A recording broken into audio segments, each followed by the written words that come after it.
Hi, I'm Carmen Westlake with Keystone RV. We're here at Keystone's headquarters in Goshen, Indiana, and I'm going to be walking you through troubleshooting issues you may have with your level up system. If your level up system shows no display at all, there are several areas you can check to ensure that everything is in working order.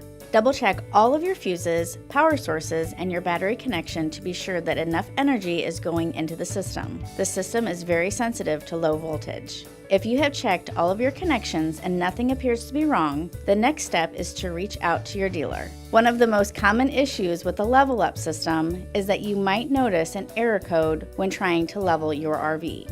Depending on the message on the display, there are simple ways to correct the issue. An out of stroke, excess angle, jack time out, or auto level fail code will appear if you've attempted to level your RV and the system was physically unable to complete the task. If you force the mechanism to perform the level up, you risk bending the frame. A simple rule of thumb is that if the level up forces the tires off the ground, you are not in a good position. The simple fix is to retract the jack and move your coach to a better area. If moving your RV to a different area is not an option, you may be able to use leveling blocks under the wheels or jacks to compensate for the uneven terrain.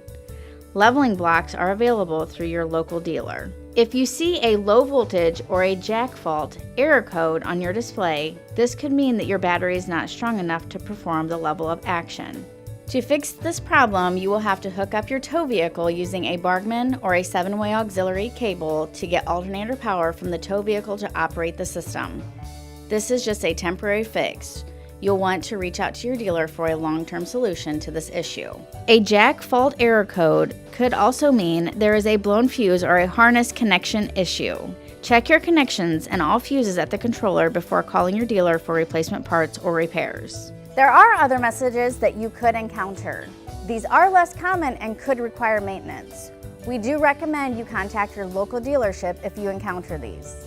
We hope you found this video helpful. For more tips on maintaining and troubleshooting your RV, please click on the link below. Thank you and have a great day.